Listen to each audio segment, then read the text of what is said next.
Hi friends, मेरा नाम स्वाति है। मेरी उम्र 30 साल की हूँ और अगर मैं अपने भूगोल का वर्णन करूँ तो 362838 का है। मैं भोपाल की रहने वाली हूँ।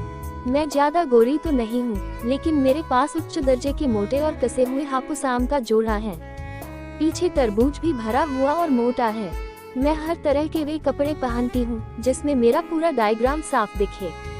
मुझे देखने वाले लोग मुझे ज्यादातर घूर कर देखते हैं और अपना तोता मसलते रहते हैं। ये बात तब की है जब 2 साल ही पहले मेरे पति से मेरा तलाक हो गया था। अभी तक मेरी कोई भी संतान नहीं थी, क्योंकि शादी के बाद से ही हम दोनों की कभी भी बनी ही नहीं।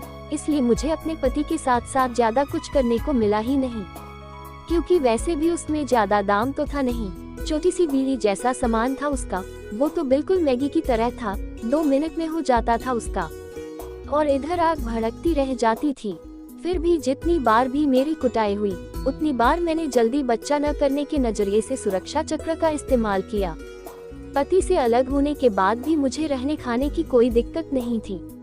अब मैं अपना अलग घर लेकर अकेली रहती थी। अपनी मर्जी से किसी का भी गन्ना पसंद आने पर उसको लेती थी। इस दौरान मुझे पीछे के बड़े मटके में पानी भरवाने में भी मजा आने लगा था। एक दिन मेरी कॉलेज की एक बेस्ट फ्रेंड सपना का कॉल आया। बहुत दिनों के बाद आज उसकी कॉल आई थी। उसने मुझसे बात की और बताया कि इसी माह उसकी शादी है। मैंने उसे बधाई दी। उसने मुझसे कहा, बधाई तो ठीक है, मगर तुमको मेरे घर शादी के लिए थोड़ा जल्दी आना है।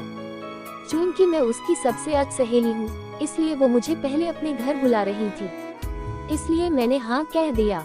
वो मुझे रोज कॉल करने लगी कि तेरा कब आने का बना है, जल्दी आ जाओ। मैं हर बार कह देती कि हाँ, मैं 1 हफ्ते पहले तेरे पास आ जाऊंगी। एक दिन फिर से उसका कॉल आया कि अब बस 1 हफ्ता ही बचा है। तू आने की कह रही थी कि 1 हफ्ते पहले आ जाएगी, तो अब आ जा, अब 1 हफ्ता ही तो बचा है। मैंने उससे बोला ठीक है, मैं शाम तक निकलती हूँ। इसके बाद मैंने अपना सारा सामान पैक किया और शाम को मैं अपने घर से निकल गई।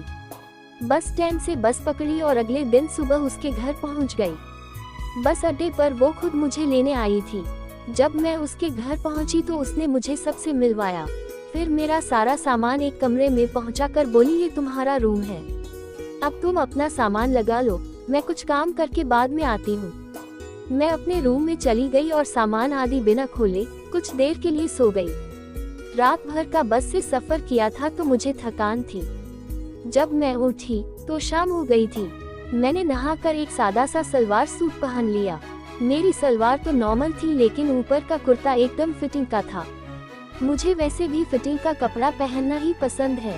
मेरा ये कुर्ता छोटा था, लेकिन उसमें गला काफी खुला हुआ था। पिंजरे में कैद जंगली कबूतर बाहर आने को मचल रहे थे। बहुत कुछ बाहर को नजर आ रहे थे। फिर मैं तैयार होकर जैसे ही नीचे पहुंची तो सपना ने मुझे अपने पास बुला लिया। वो मुझे अपनी शादी के कपड़े दिखाने लगी। सामने सपना के पापा बैठे थे। मुझे नहीं मालूम था कि वो सपना के पापा हैं। उनका मुझे देखने का नजरिया कुछ गड़बड़ था। अंकल शिकारी की निगाहों से बस जंगली कबूतरों को ही ताड़ रहे थे। जब कुछ देर बाद वो वहाँ से चले गए तो मैंने उनके बारे में सपना से पूछा, तो उसने बताया कि वो मेरे पापा हैं और उनका नाम संजय है।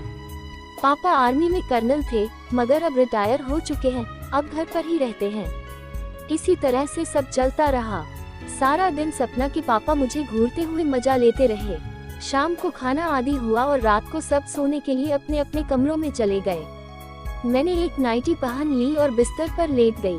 मुझे उस रात देर तक नींद नहीं आई, क्योंकि मैं शाम को ही तो सोकर उठी थी। इसलिए मैं मोबाइल खोलकर कहानी का मजा लेने लगी। मुझे कुछ होने लगा तो मैंने कबूतरों के साथ खेलना शुरू कर दिया और नीचे अपनी मैना को भी छेड़ने लगी। जब झरना बह गया तो मैं सो गई। अगले दिन भी सब नॉर्मल रहा और शाम को खाने के बाद मैं अपने रूम में चली आई। आज मैंने एक दूसरी नाइटी पहन ली। ये रेड कलर की फ्रॉकनुमा नाइटी थी, जो न ऊपर ठीक से संभाल पा रही थी और न ही नीचे।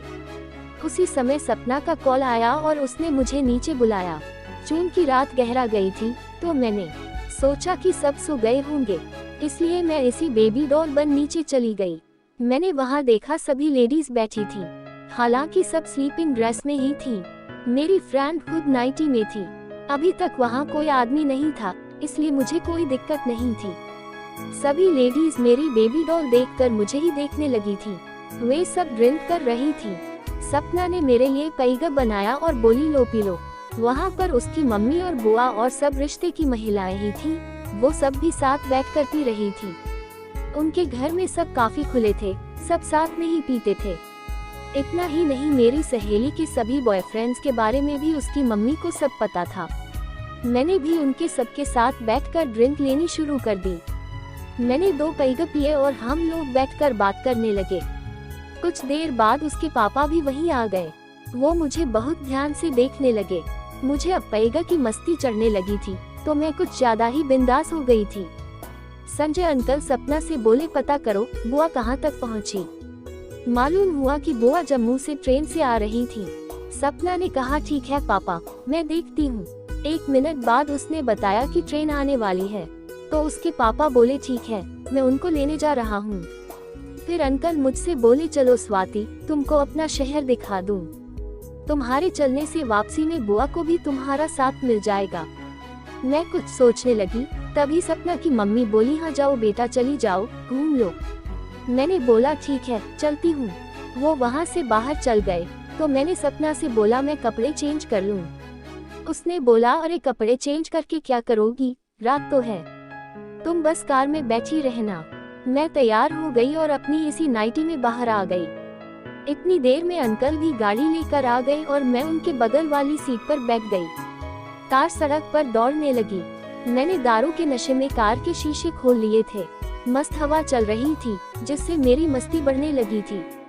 कुछ देर बाद स्टेशन आ गया और अंकल उतरकर पता करने चले गए। फिर वो कुछ देर बाद आए और बोले ट्रेन 1 घंटा लेट हो गई है। पता नहीं सपना ने कैसे देखकर ट्रेन आने की कह दी थी। बताओ क्या करें, घर आने जाने में 1 घंटा लग जाएगा। मैंने कहा अंकल यही रुककर इंतजार कर लेते हैं। अंकल ने हामी भर दी और कार में बैठ गए। अब हम दोनों बात करने लगे। उन्होंने मेरे बारे में सब पूछा, फिर अपने बारे में सब बताया। फिर कुछ देर बाद वो गाड़ी से उतर गए और सामने एक वाइन शॉप से एक विस्की की बोतल ले आए। उनकी कार में गिलास पानी वगैरह रखे रहते थे। वो मुझसे बोले तुमको चलेगी। मैंने कहा नहीं अंकल, मैंने पहले से 2 पैग लिए हुए हैं। उन्होंने बोला कि अरे 2 पैग से क्या होता है, और वैसे भी तुम्हें लिए हुए देर हो गई है, लो थोड़ी और ले लो। वो मुझे फोर्स करने लगे, तो मैं पीने को तैयार हो गई। उन्होंने शुरुआत के 2 पैग हार्ड बनाए, जिसको पीते ही मुझे चढ़ गई। उन्होंने भी 2 पैग लिए और सिगरेट जला ली। वो मुझे देखते हुए शराब और सिगरेट का मजा ले रहे थे। शराब पीते समय वो वाला मजा भी साथ में हो तो नशा बड़ा मस्त लगता है। हम दोनों इधर उधर की बात करने लगे। अंकल तुम्हारे पास कौन सी कार है? मेरे पास कार नहीं है, क्योंकि मुझे कार चलाना नहीं आती। संजय अंकल हंस पड़े और बोले कि अरे अब तक तुमने कार चलाना नहीं सीखा। मैं वहाँ पर कोई सिखाने वाला है ही नहीं मिला। अंकल बस इतनी सी बात, चलो मैं तुम्हें अभी सिखा देता हूँ। मैंने अभी इतनी रात को। संजय अंकल तो क्या हुआ, गाड़ी में हेडलाइट तो है। मैं अरे अंकल मैंने पी रखी है, कहीं गाड़ी कहीं लड़ गई तो। अंकल बोले तुम उसकी चिंता मत करो और अपनी सीट से बाहर निकलकर इस तरफ आ जाओ। मैंने वैसा ही किया और उनकी तरफ जाकर खड़ी हो गई। संजय अंकल बोले आओ मेरे साथ ही बैठ जाओ, अगर कुछ होगा तो मैं संभाल लूंगा। मैं सोचने लगी कि कार की सीट में बगल में तो इतनी जगह होती नहीं है, तो क्या मुझे इनकी गोद में बैठना पड़ेगा। मैं समझ गई थी अंकल चिड़िया मारने के लिए मेरे साथ ही सब कर रहे हैं। तभी संजय अंकल ने मेरा हाथ पकड़ा और मुझे खींचकर अपनी गोद में बैठा लिया। मैंने भी कुछ नहीं बोला और बैठ गई। अब संजय अंकल ने मुझे ब्रेक, गियर और सब चीजों के बारे में समझाया और फिर गाड़ी स्टॉप करके मुझसे चलाने को बोला। मैंने भी धीरे धीरे एक्सीलेटर छोड़ा और कुछ दूर चलने के बाद सुनसान एरिया आया तो मैंने एकदम से रेस ले ली। तभी संजय अंकल ने तुरंत ब्रेक मारा। एकदम से ब्रेक लगने से मैं झटके से आगे लड़ने वाली थी तो अंकल ने मुझे पकड़ लिया। उन्होंने दोनों कबूतरों पर हाथ रख कर मजा लिया। तभी गाड़ी रुक गई। कार रुकने के बाद भी अंकल ने दोनों कबूतरों से अपने हाथों को नहीं हटाया। मैंने भी कोई विरोध नहीं जताया। वो धीरे धीरे कबूतरों से खेलने लगे। मैं भी नशे में थी तो मुझे भी अब मजा आने लगा। मैं निढाल होकर ढेर हो गई। अब वो पहले तो पिंजरे के ऊपर से कबूतरों से खेल रहे थे, पर जब देखा कि कोई आपत्ति नहीं है और मुझे भी अच्छा लग रहा है तो पिंजरा खोलकर दोनों कबूतरों को बाहर निकाल लिया और खेलने लगे। अंकल की इस हरकत ने तो माहौल ज्यादा ही गर्म कर दिया था। कुछ देर बाद उन्होंने अपनी सीट एकदम पीछे सरका ली और पूरी खोलकर नीचे बिछा दी। अब अंकल ने खुली किताब को सीट पर बिछा दिया और खुद ऊपर आ गए। वे एक हाथ नीचे से मेरे नीचे का उठा दिया। पहले तो अंकल ने सारा पर्दा हटा दिया और फिर मधुमक्खी के छत्ते में मुंह देकर शहद चाटने लगे। मैं तो बस आंख बंद करके इस सुख का मजा ले रही थी। फिर संजय अंकल सीट पर लेट गए। दोनों खिलाड़ी 6 और 9 की पोजीशन में आ गए और शटल कॉक खेलने लगे। संजय अंकल का बल्ला एकदम गधे के जैसा था। कुछ देर के वार्म अप के बाद संजय अंकल ने मुझे झटके से ऊपर बैठाया। मैंने अभी संभल पाती उससे पहले घनघनाता बाबूराव अजंता एलोरा की गुफा में प्रवेश कर गया। उसने गुफा के अंदर भूकंप सा ला दिया था, सारी दीवारों को हिला कर रख दिया। मेरी तो आंखें बाहर आने को हो गई थी, लेकिन अंकल दबादब रौंदने लगे। कुछ देर तक गुफा में खेलने के बाद संजय अंकल ने मुझसे मटके में पानी भरवाने को कहा तो मैं फौरन मान गई। मुझे खुद भी इतना मस्त हैंडपंप अपने मटके में लेने का मन कर रहा था। अब पीछे की सीट पर खेल शुरू हो गया। मैंने घुटनों पर आके मोटा मटका अंकल के हवाले कर दिया और अंकल उसमें दबाकर पानी भरने लगे। लटकते पपीते लहराने लगे तो अंकल ने उन्हें थाम लिया। आधा घंटे की रेलमपेल के बाद तूफान शांत पड़ा। मैंने अंकल से एक सिगरेट मांगी। हम दोनों ने एक ही सिगरेट से मजा लिया और कार वापस स्टेशन के करीब आ गई। संजय अंकल स्टेशन के अंदर चले गए और मैं कार में बैठी उस जन्नत की सैर को एक बार फिर से याद करने लगी। अंकल वापस आए तो भी अकेले थे। बोली यार और आधा घंटा है अभी और लेट हो रही, और मुझे देखने लगे। मैं समझ गई कि अंकल एक बार फिर से अपनी रेलगाड़ी चलाना चाह रहे। प्यास तो मेरी भी नहीं बुझी थी अभी, और फिर आधा घंटा टाइम पास भी तो करना था। मैंने कहा आ जाओ अंकल अंदर खेलते हैं फिर से एक बार, और अंकल अंदर आ गए और इस बार मैं उनकी गोद में बैठकर उछल उछल के खेलने लगी। 15 मिनट उछल कूद करने के बाद दोनों बरस पड़े और माहौल शांत हो गया। फिर दोनों में खुद को ठीक ठाक किया और फिर ट्रेन आ गई तो बुआ जी को लेकर हम घर आ गए। उस रात बड़ी अच्छी नींद आई।